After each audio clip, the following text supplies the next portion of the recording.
Hello hi guys. आज की कहानी सत्य घटना पर आधारित। ये कहानी एक लड़के की है जो पापा मम्मी के पैसों पर बहुत ऐश करता था। एक बार की बात है कि वो अ, बच्चे जब पढ़ाई पूरी करते हैं, पढ़ाई पूरी करने के बाद में उस बच्चे को एक इंजीनियरिंग कॉलेज में दाखिला दिला दिया जाता है। अब होता क्या है कि जब बच्चे स्कूल से निकल कर कॉलेज में पहुंच जाते हैं तो उनकी लाइफ से डिसिप्लिन बिल्कुल ख़त्म हो जाता है।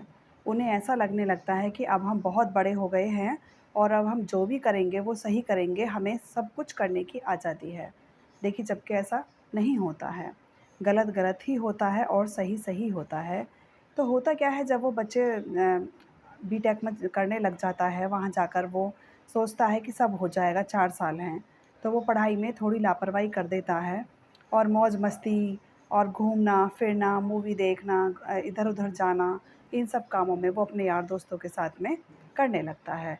तो एक दिन ऐसा होता है कि जब पहले सेमेस्टर का रिज़ल्ट आता है तो वो लड़का 3 सब्जेक्ट में फ़ेल हो जाता है। अब उसको ये लगता है कि अब मैं क्या करूँ? तो कोई बात नहीं, उसे लगता है कोई नहीं, उसके फिर भी मम्मी-पापा आते हैं और वो उसको समझाते हैं, क्योंकि बच्चा हॉस्टल में रह रहा होता है।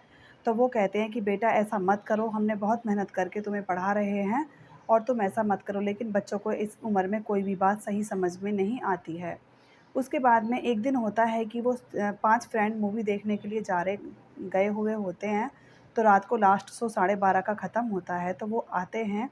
आने के बाद में तो जब रास्ते में उन्हें ऑटो नहीं मिलता और वो बहुत देर तक खड़े रहते हैं। फिर परेशान भी हो जाते हैं कि अब हम लेट नाइट आए तो, लेकिन अब क्या करें? उसके बाद में फिर उन्हें एक ऑटो वाला मिलता है। तो वो ऑटो वाले के साथ बैठ जाते हैं, तो ऑटो वाले से कहते हैं कि कितने रुपए किराया लोगे? वो कहने लगा काफ़ी दूर भी है और रात भी है, तो मैं 500 रुपीज़ तुम्हारे पाँचों के लूँगा। वो कहते हैं कि नहीं, 500 के हिसाब 50 के हिसाब से ले लो। तो वो उन्हें कहता नहीं, मैं 500 रुपए ही लूँगा। करते क्या, क्योंकि रात का समय था और जाना भी था उन्हें, तो वो 500 रुपए में उनकी बात तय हो जाती है।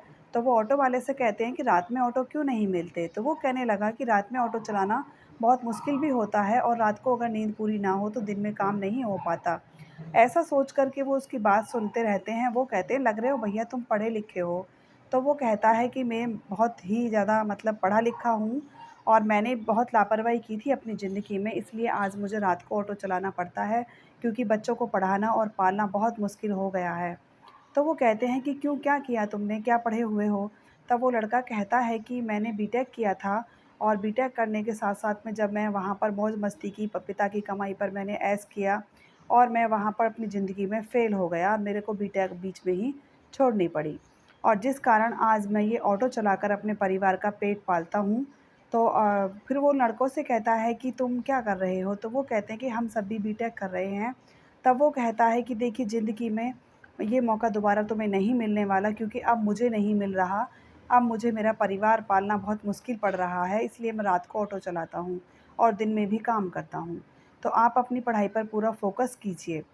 तो उस दिन उस ऑटो वाले की बात सुनकर उनकी लाइफ़ बदल गई और वो फिर उन लोगों ने बहुत मेहनत और लगन के साथ बीटेक अपना क्लियर किया। करने के बाद में फिर वो आज एक अच्छी जॉब पर पाँचों फ्रेंड्स अपनी-अपनी फैमिलीज़ को पाल रहे हैं।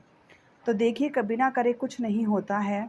लाइफ़ में ये मुकाम जो निकल जाता है, समय निकल जाता है, वो कभी नहीं मिलता। लेकिन मुकाम पाने का समय जो है वो एक लिमिट होता है। तो आप अपने समय को बर्बाद मत कीजिए और अपना ध्यान रखिए और पढ़ाई को अच्छे से कीजिए। अगर स्टोरी अच्छी लगे तो please like, subscribe and share करना। Thank you.